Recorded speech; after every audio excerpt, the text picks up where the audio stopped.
This is not to come to attack Tinubu's administration.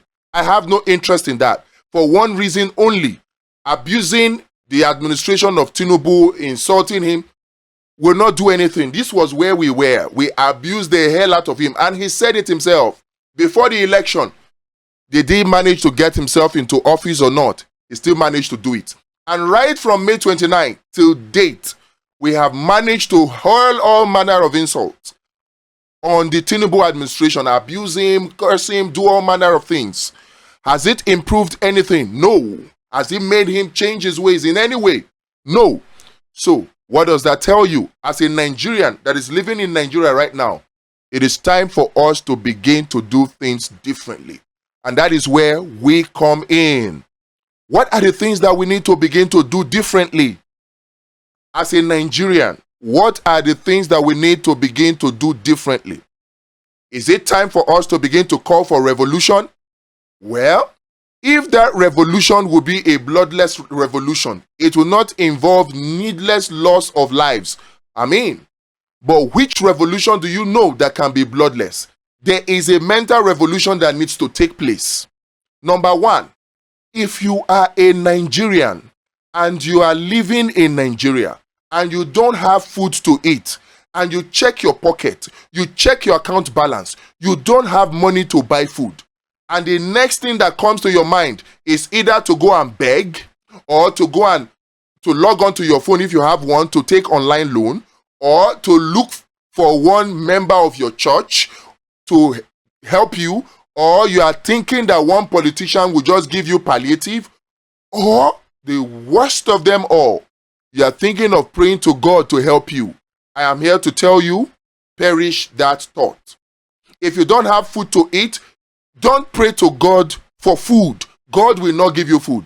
If, in case you don't know, in the Bible it says that whoever does not work, let him not eat. So praying to God for food is even unbiblical. So don't do it. What should you do instead? Hold your government accountable. The primary responsibility of government, the reason why governments are set up everywhere in the world, it is for security and welfare of their citizens. That is all. Every other thing is just for checks and balances. So, a government is like a father to the children in a family. A government is like the father to the children and the wife in the family. So if we say that a father who is not able to provide for his own family, his wife and children, if we say that father is an irresponsible father, in fact, the Bible says that that father should not even call himself a believer. That is worse than an unbeliever. If that father is irresponsible, how would you call a government that is not able to provide food for his citizens or her citizens? That government is an irresponsible government. A very big irresponsible government. So, check the government that we have today. Is it an irresponsible government? Your guess is as good as mine. So, am I saying that you should come out and begin to call the Tinubu administration irresponsible? Is that what I am calling for? No! Because coming to call the Tinubu administration irresponsible is a big waste of time. He will not listen. He did not listen during the election. What makes you think that he's going to listen now? So if I am not saying that you should come and insult Tinubu and call the government of Tinubu irresponsible, what am I asking you to do? There are things that we can do. Right now, we need to begin to take action. The first thing that we need to do is we need to institutionalize food and welfare in Nigeria by doing one thing. You must begin to support this social welfare law in Nigeria that we are proposing. I will leave a link to that law in the description of this video. Don't just waka pass. You must join it. All of us now, it is time for us to put our numbers to use. Just coming online and shouting the Tinubu has failed us, the APC has failed us, it's not enough anymore. Because while we are doing the shouting, they are busy weaponizing ethnicity, busy weaponizing religion, busy weaponizing entertainment, weaponizing music, weaponizing sports, weaponizing football, weaponizing comedy, weaponizing movies, weaponizing leisure and recreation, weaponizing all of it to continue to divide us and distract us so that they can perpetuate their draconian, wicked policies over us. We spoke the other time and somebody said every senator and every representatives in the National Assembly must not return in 2027. Yes, I agree, but how can we achieve that when they continue to weaponize poverty and weaponize hunger? Now they are talking about palliatives. They are talking about palliatives for 200 million Nigerians, palliatives. And then they bring out palliative that is not even enough for 1 million people. And then 20 million people gather. What do you expect to happen? Of course, there will be stampede. Of course, people will lose their lives. Yes. So palliative is a satanic venture that any government should not even venture in. Palliatives. What is that? Do you see palliatives in America? Do you see palliatives in Europe? Do you see palliative in UK? Do you see palliative in China? Do you see palliative in Russia? No.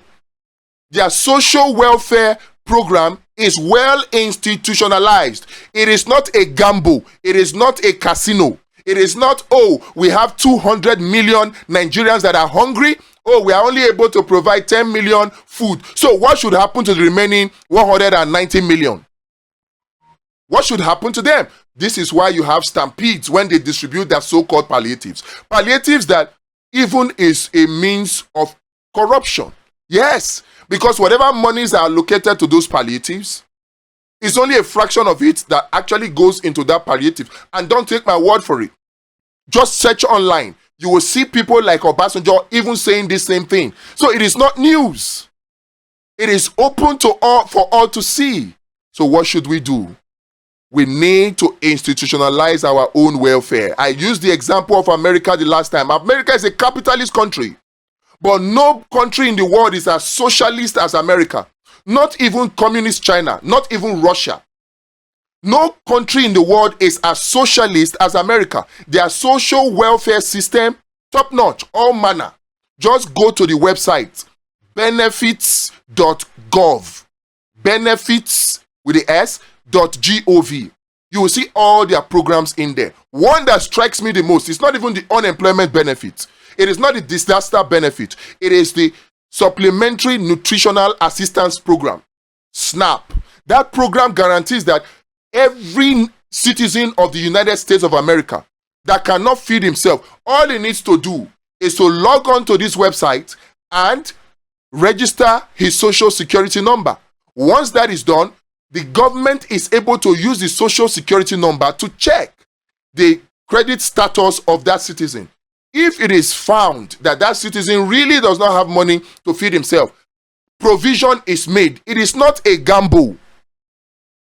Provision is made. We need to begin to move in this direction. And the only way to do that is to pass a law that is clearly in favor of the people, where the terms and conditions of our social welfare system is clearly stated. I have dropped a draft of that law in the description of this video. You must come out and support this law. If not, we are going nowhere. Elections in Nigeria cannot be free and fair if we do not implement this law. We must force it on the National Assembly. We can. If we get only 100,000 people to occupy the front of the gates of the National Assembly, they will pass the law. If we get 10,000 people to occupy the gates of our state houses of assembly, they will pass the law. And we do not need to fight to achieve it. Peaceful protest. And if you think that is too hard, start with online petition.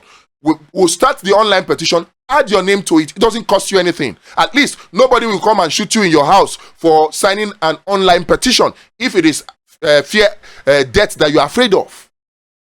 But act we must.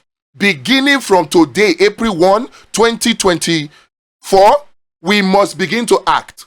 So wherever you are in Nigeria, outside of Nigeria, watching this broadcast, please do one thing. Contribute your quota to this law. This is our starting point. This is our starting point. Contribute your quota. Share this broadcast. Talk to other people about it. And there are other things that we require you to do in this broadcast. Please, let's come together. Let's put our numbers to use. Enough is enough of all these worst of us ruling over us. It pains me to my heart. And every day we keep complaining, and things keep getting worse. And they come and speak all manner of grammar for us. Come on. It's time for all of this nonsense to stop. So the first thing that I said, we need to institutionalize the social welfare for Nigerians.